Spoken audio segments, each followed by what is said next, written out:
Hello everyone, welcome back to my YouTube channel Legal World. Myself Dr. Seema Goyal. Today in this video I am going to start with a new series on the family law part 2, that is Muslim law. In this series I will discuss certain important questions relating to the Muslim law. Today my first question is who is Muslim and define the applicability as well as the effect of conversion in Muslim law. मुस्लिम कौन है एवं मुस्लिम law की applicability और उसके संपरिवर्तन के प्रभाव के बारे में बताइए। जैसा कि हम जानते हैं कि भारत व्यक्तित्व विधि की विविधताओं का देश है और यहाँ प्रत्येक समुदाय अपनी अलग अलग व्यक्तित्व विधि द्वारा प्रशासित होता है। हिंदू, ईसाई, पारसी एवं यहूदियों ने अपनी अपनी विधियाँ बनाई हुई हैं जो उन पर अलग अलग अप्लाई होती है। यदि हम बात करें मुस्लिम की तो मुस्लिमों की भी अपनी एक अलग विधि है और हिंदू और मुस्लिमों ने सदैव यह दावा किया है कि उनकी जो विधि है वो दैवीय विधि है। एक युग था जब भारतवर्ष में हिंदुओं का राज्य हुआ करता था। उस समय हिंदू विधि संपूर्ण भारत पर अप्लाई होती थी और संपूर्ण मामले हिंदू विधि द्वारा शासित होते थे। परंतु जहाँ भारत में मुस्लिम शासन स्थापित हो गया तो मुस्लिम विधि सब मामलों पर लागू होने लगी। यद्यपि हिंदू व्यक्तित्व मामले हिंदू विधि से ही शासित होते थे। जब भारत में अंग्रेजी शासन स्थापित हो गया तो सब मामले अंग्रेजी शासन द्वारा स्थापित विधि विधान द्वारा ही शासित होने लगे। आज जैसा कि हम जानते हैं कि भारत स्वतंत्र है और स्वतंत्र भारत में स्थिति यह है कि व्यक्तिगत मामलों को छोड़कर अन्य सभी मामलों में समस्त भारतीय एक ही विधि द्वारा प्रशासित होते हैं। व्यक्तित्व मामलों में हर धार्मिक समुदाय अपनी अलग अलग विधियों द्वारा प्रशासित होता है। अब हिंदू विधि जैन, बौद्ध एवं धर्म स्वावलंबियों की एक ही व्यक्तित्व विधि है। आधुनिक भारत में हिंदुओं पर हिंदू विधि, ईसाइयों पर ईसाई विधि, पारसियों पर पारसी विधि, यहूदियों पर यहूदी विधि एवं मुस्लिमों पर मुस्लिम विधि लागू होती है। If you talk about the word Muslim, who is Muslim, मुस्लिम कौन है? मुस्लिम विधि किन व्यक्तियों पर लागू होती है? इस दृष्टिकोण से मुस्लिमों को दो वर्गों में विभाजित किया जा सकता है। नंबर 1, जन्मजात मुस्लिम, that is Muslim by origin. Second one is संपरिवर्तन द्वारा मुस्लिम, मुस्लिम बाय कन्वर्जन। इस वर्ग को निम्नलिखित दो वर्गों में बांटा जा सकता है। फर्स्ट, वो जो इस्लाम धर्म का पालन करता है। सेकंड, वह जो संपरिवर्तन के अनुष्ठान द्वारा मुस्लिम बनता है। Firstly I will discuss with the Muslim by origin, that is जन्मजात मुस्लिम। कोई भी व्यक्ति तब तक मुस्लिम नहीं हो सकता जब तक कि वो इस्लाम धर्म को नहीं मानता है। इस्लाम धर्म की प्रमुख मान्यता यह है कि वो ये विश्वास करता है कि खुदा या ईश्वर केवल एक ही है और मोहम्मद खुदा का पैगंबर है। इस्लाम के अनुसार यह धार्मिक विश्वास है कि यह मान्यता है कि केवल कुरान ही एक धार्मिक ग्रंथ है एवं हजरत मोहम्मद अल्लाह का अंतिम पैगंबर है और यह कि वो एक क़यामत का दिन होगा। जो इन बातों में विश्वास करता है मुस्लिम है।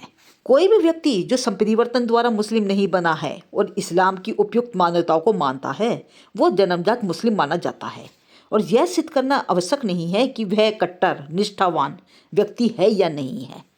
यह वह धार्मिक रीतियाँ एवं अनुष्ठानों का पालन करता है, जैसे कि प्रतिदिन 5 टाइम नमाज पढ़ना, रोजे रखना। वह व्यक्ति तब तक मुस्लिम रहेगा जब तक कि वो इस्लाम का परित्याग न कर दे। अनुसार मुस्लिम माता पिता की संतान को मुस्लिम माना जाता है एवं मुस्लिमों के अनुसार माता पिता में से एक के भी मुस्लिम होने पर संतान को मुस्लिम माना जाएगा। भारतीय विधि के अनुसार संतान का धर्म अपने पिता के धर्म से माना जाता है एवं जन्मजात मुस्लिम पर संपूर्ण मुस्लिम व्यक्तित्व विधि लागू होती है। If you talk about the Muslim by conversion, संपरिवर्तन द्वारा मुस्लिम, इसके लिए इस्लाम का आधार विश्वास है।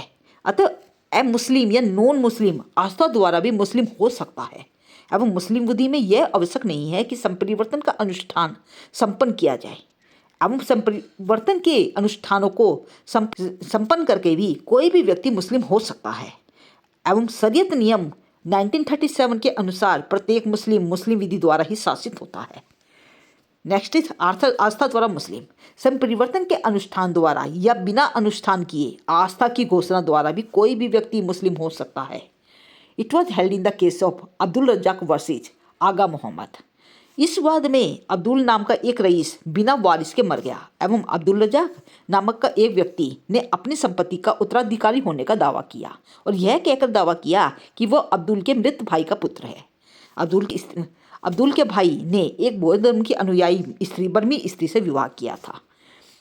इसके लिए प्राइवी काउंसिल ने यह निर्णय दिया कि अब्दुल के भाई का विवाह बर्मी स्त्री के साथ शून्य था, वॉइड था। अतः अब्दुल रजाक मुस्लिम होते हुए भी अधर्म संतान होने के कारण अब्दुल का उत्तराधिकारी नहीं हो सकता। And the second case that was Reshma Bibi versus Khuda Bakhsh. इस एक महिला ने यह कहकर अपने विवाह के शून्य होने की घोषणा करने का वाद प्रस्तुत किया कि उसने इस्लाम धर्म त्याग दिया है। अतः मुस्लिम विधि के अंतर्गत इस्लाम व्यंजन की विधि द्वारा उसका विवाह विघटित हो जाता है। डिस्ट्रिक्ट कोर्ट के अनुसार इसमें सूअर के मांस की तस्करी मंगाई गई और उस महिला को खाने के लिए कहा गया। महिला द्वारा मांस खाने से इनकार करने पर कोर्ट ने यह निर्णय दिया कि उसने इस्लाम धर्म नहीं है। In appeal by the lady court it was said that अपने धर्म का व्यंजन करना आसान काम नहीं है, उसको त्यागना आसान काम नहीं है, परंतु उन वस्तुओं को त्यागना आसान नहीं है जिनसे वह सदैव घृणा करती रही है। कोर्ट ने महिला के इस निर्णय को मान लिया और वह अल्लाह में विश्वास नहीं रखती है। वह न तो मोहम्मद साहब को अपना पैगंबर स्वीकार करती है और न ही कुरान को मानती है। इस्लाम में उसकी कोई भी आस्था नहीं है। कोर्ट सेड दैट धर्म में आस्था एवं विश्वास कोई मूर्त वस्तु नहीं है जिसे देखा जा सके या स्पर्श किया जा सके। यह मानसिक स्थिति है। यदि कोई व्यक्ति किसी धर्म को न माने, आस्था न रखे, उसका त्यजन कर दे, उसको त्याग दे, तो वह उस धर्म का अनुयायी नहीं रहता है। इसके पीछे क्या भावना रही है, इस पर कोर्ट विचार नहीं करेगा। इस्लाम में आस्था की घोषणा मात्र ही मुस्लिम विधि होने के लिए पर्याप्त है एवं मुस्लिम विधि कुछ मुस्लिमों के साथ विवाह वर्जित करती है। मुस्लिमों द्वारा मुस्लिम स्वीकार करने पर आस्था की घोषणा के द्वारा या संपरिवर्तन के अनुष्ठान द्वारा वर्जना समाप्त हो जाती है और वैध विवाह हो सकता है। यह आवश्यक है कि आस्था की घोषणा ईमानदारी से की जानी चाहिए एवं उसका ध्येय कपटपूर्ण नहीं होना चाहिए और न ही वो अन्य हेतु से की जानी चाहिए। संपरिवर्तन द्वारा मुस्लिम, यह विधि का मान्य नियम है कि किसी भी धर्म द्वारा निर्धारित संपरिवर्तन से अनुष्ठानों को संपन्न करके कोई भी व्यक्ति उस धर्म का अनुयायी हो सकता है। यही बात मुस्लिम विधि पर भी लागू होती है। मुस्लिम होने का इच्छुक कोई भी व्यक्ति किसी भी मस्जिद में जाकर मुस्लिम धर्म के अनुष्ठानों को संपन्न कर सकता है एवं मस्जिद में इमाम द्वारा यह प्रश्न करने की पर कि क्या तुम इस्लाम धर्म को अपनी इच्छा से अंगीकार कर रहे हो, उसके हाँ कहने पर उसे कलमा पढ़ने के लिए कहा जाता है। कलमा के उच्चारण के पूर्ण होते ही अनुष्ठान संपन्न हो जाता है और वो व्यक्ति संपरिवर्तन द्वारा मुस्लिम हो जाता है। ज़्यादातर मस्जिदों में एक रजिस्टर रखा जाता है जहाँ पर संपरिवर्तन द्वारा मुस्लिम होने पर उस व्यक्ति का नाम, संपरिवर्तन की तारीख आदि उस रजिस्टर में लिख दी जाती है और उस पर उसके हस्ताक्षर भी लिए जाते हैं। एक मुस्लिम संप्रदाय को छोड़कर दूसरे संप्रदाय को स्वीकार करना संपरिवर्तन नहीं कहलाता है। अतः यदि कोई शिया सुन्नी हो जाए तो भी वो मुस्लिम ही रहेगा। संपरिवर्तन द्वारा मुस्लिम होने वाले व्यक्ति कि इस्लाम में कितनी आस्था है, यह प्रश्न निरर्थक है। इसके लिए आवश्यक है कि संपरिवर्तन ईमानदारी एवं स्वेच्छा से किया जाए। यह कपटपूर्ण मिथ्या नहीं होना चाहिए। It was held in the case of Skinner versus Odd in 1871. ईसाई महिला एक विवाहित ईसाई पुरुष से सहवास कर रही थी। उसने अपने इस संबंध को विधि मान्य बनाने हेतु दोनों ने इस्लाम धर्म अंगीकार कर लिया और मुस्लिम विधि से विवाह भी कर लिया। कुछ समय उपरांत जब उनके विवाह की वैधता का प्रश्न कोर्ट के समक्ष आया तो प्रिवी काउंसिल ने यह कहा कि संपरिवर्तन सद्भावना न होने के कारण विवाह शून्य है। चूंकि संपरिवर्तन अपनी व्यक्तित्व विधि से बचने के लिए किया गया है, अतः यह कपटपूर्ण है। इन द केस ऑफ राजकुमार इन 1871 एक हिंदू विवाहित स्त्री ने इस्लाम धर्म अंगीकार किया क्योंकि उसे विश्वास था कि संपरिवर्तन द्वारा स्वतः ही उसका विवाह विच्छेद हो जाएगा एवं संपरिवर्तन के तुरंत बाद ही उसने अपना दूसरा विवाह कर लिया। इस पर द्विविवाह के अपराध में अभियोजन हुआ और उसे सजा भी मिली। इन द केस ऑफ रिख्या बीवी versus Anil Kumar in 1948 in the Calcutta high court, एक मुस्लिम महिला ने अपने नपुंसक पति से छुटकारा पाने के लिए इस्लाम धर्म अंगीकार कर लिया और विवाह विघटन की याचिका प्रेषित कर दी और कोर्ट ने यह निर्णय दिया कि संपरिवर्तन सद्भावना से नहीं था। पत्नी ने संपरिवर्तन नपुंसक पति के साथ रहने के क्लेश एवं दुख से मुक्ति पाने के लिए किया था। संपरिवर्तन के संदर्भ में दो प्रश्न जनरली उठाए जाते हैं। सबसे पहला, संपरिवर्तन विद्यमान अधिकार एवं कर्तव्यों पर किस सीमा तक प्रभाव डालता है। सेकंड वन इज, संपरिवर्तन व्यक्ति और उसके वंशजों पर मुस्लिम विधि किस सीमा तक लागू होती है। These are the two questions which are generally raised. विद्यमान अधिकार एवं कर्तव्यों पर संपरिवर्तन का प्रभाव की यदि हम बात करें तो ये गलत विश्वास है कि मुस्लिम होते हुए ही पुराना विवाह स्वतः विघटित हो जाता है। सत्य यह है कि मुस्लिम विधि में इस संबंध में दो नियम बताए गए हैं। पहला, एक मुस्लिम देशों के लिए और दूसरा नॉन मुस्लिम देशों के लिए। जब विवाहित युगल में से कोई भी विदेश में इस्लाम धर्म को अंगीकार कर लेता है तो उसके विवाह का विघटन 3 माहवारी तक निलंबित रहता है। इस अवधि के पूर्ण हो जाने से पहले यदि दूसरा पक्ष भी इस्लाम अंगीकार कर लेता है तो विवाह मान्य रहता है। एवं दूसरा नियम यह है कि संपरिवर्तन के पश्चात संपरिवर्तन पक्ष दूसरे को 3 बार इस्लाम में संपरिवर्तित होने के लिए कहता है और उस व्यक्ति की तरफ से यह प्रस्ताव काजी भी दे सकता है और फिर भी दूसरा पक्ष इस्लाम स्वीकार नहीं करे तो विवाह विघटित हो जाता है। मुस्लिम विधि लागू होने के दृष्टिकोण से भारत न ही मुस्लिम देश है और न ही अमुस्लिम देश है। कोई भी विवाह इस आधार पर विघटित नहीं हो सकता है कि दूसरे पक्ष ने इस्लाम धर्म अंगीकार करने से इनकार कर दिया है एवं संपरिवर्तन व्यक्ति पर अवसियती उत्तराधिकार की स्थिति में मुस्लिम विधि लागू होती है। संपरिवर्तन व्यक्ति पर मुस्लिम विधि के यदि हम प्रभाव की बात करें तो इसके संबंध में इब्राहिम वर्सेस इब्राहिम के वाद में प्रीवी काउंसिल द्वारा यह कहा गया था कि संपरिवर्तित व्यक्ति चाहे तो अपनी भूतपूर्व विधि का व्यंजन कर सकता है एवं यदि चाहे तो अपनी भूतपूर्व विधि द्वारा शासित हो सकता है यद्यपि उसने अपना धर्म छोड़ दिया है। मोहम्मद इस्लाम वर्सेस लाल त्सोमुक के वाद में भी यही मत दोहराया गया था।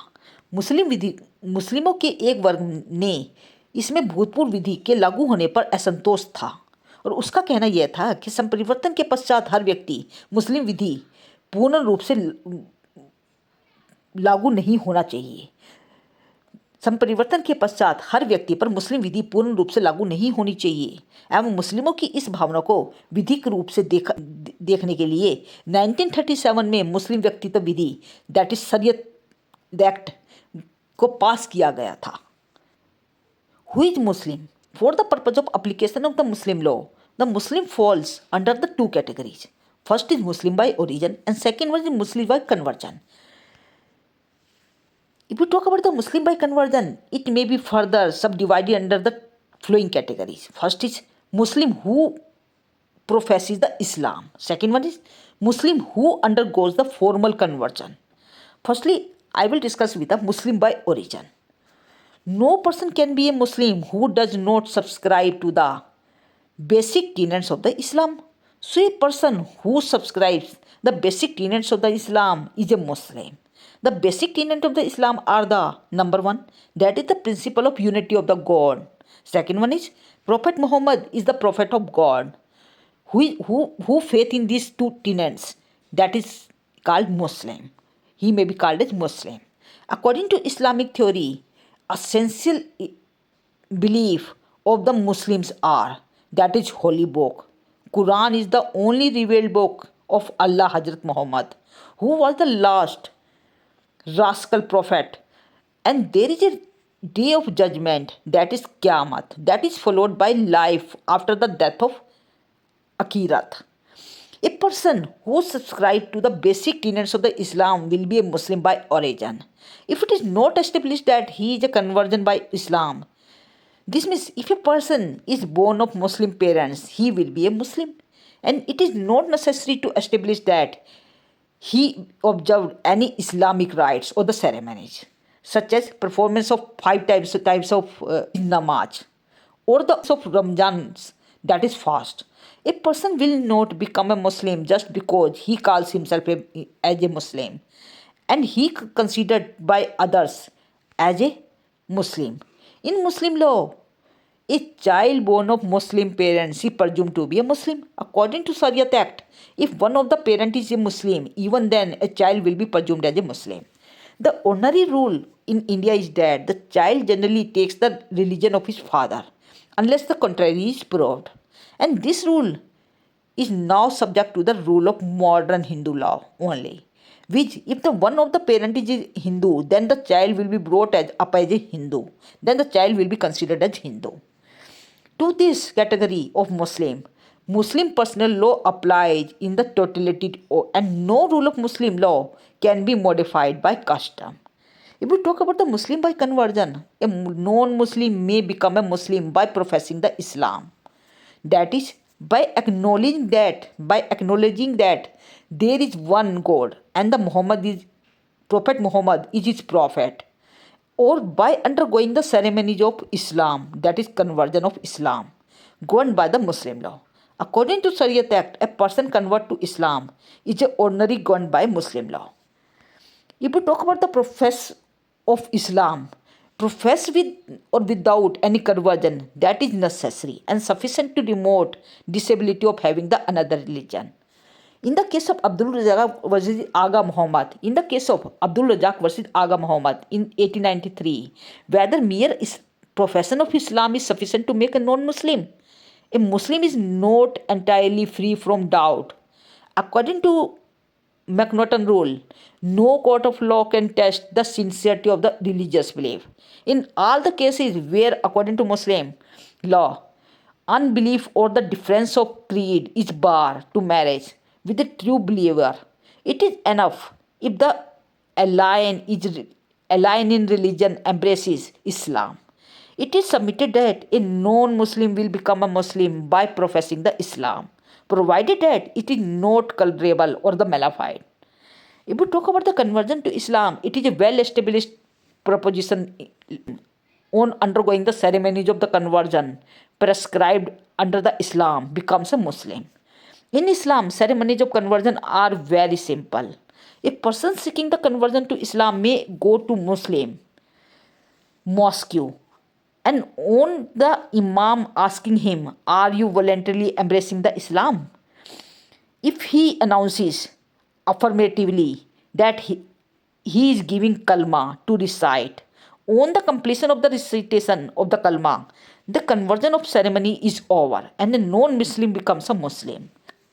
The Imam then confesses a Muslim name on the conversion. And in most of the mosques, a register is always kept in which name of the person embracing the Islam and date that is entered into the register and after the conversion. And signature also put there too. Conversion of Muslim from one sect to another does not amount to a positively and the continues to be a Muslim. The genuineness of the belief in the new faith is immaterial, but it is necessary that the conversion should be bona fide, honest, and should not be culpable and pretended or dishonest. In the case of Skinner versus Ord, a Christian woman was cohabiting with the married Christian man with a view to legalizing their living relationship together with husband and wife.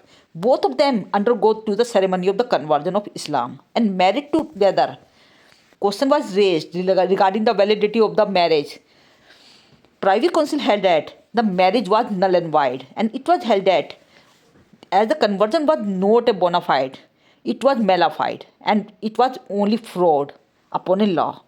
In the matters of Rajkumar, a Hindu married woman adopted the Islam to get rid of automatic dissolution of her marriage, took a second husband. She was prosecuted and convicted for bigamy. Talk about the consequences of conversion. When a person converts to Islam, the question arises, how far conversion can change the existing rights and status of the convert? Second, that is how far Muslim law applies to the convert and his descendants. If we talk about the rights and status of the convert, it was held in the case of Sallam Mudgal versus Union of India.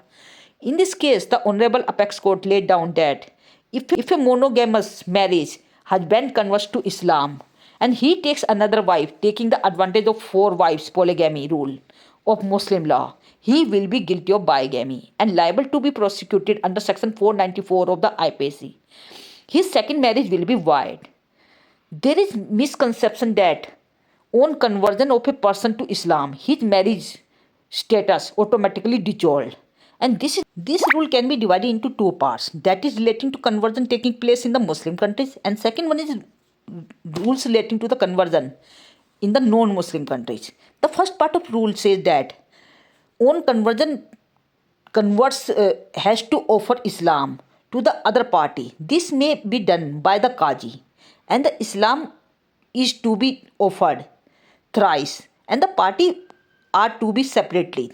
If one party refuses to accept Islam for the purpose of application of the Muslim law, India is considered neither Muslim country nor the non-Muslim country. In India, a marriage cannot be dissolved at the instance of the spouse who has embraced Islam on the ground that other spouse refuses to accept the Islam. If we talk about the application of the Muslim law to the converts, on conversion of the person to Islam, ordinarily the Muslim law of succession applies to him. In question whether entire personal law applies to the convert. In this regard, a case of Abraham versus Abraham. In this case, it was held that a convert who renounces his old religion may also renounce his old law. Or if he is thinking that it may abide by the old law, even though he had renounced his old religion. And this view was reiterated by the Privy Council in the case of Muhammad Islam versus Lal Siamukh. Shariat Act of 1937 was passed with a view to giving the effect to the cherished desire of the Muslims of India that the customary law should in no case take the place of Muslim personal law. When a person ceases to be a Muslim converts to the another religion, or he may renounce Islam. In such cases, he will cease to be a Muslim. This was all about the concept of Muslim, on whom Muslim law will be applicable, and what are the effect of the conversion of the Muslim.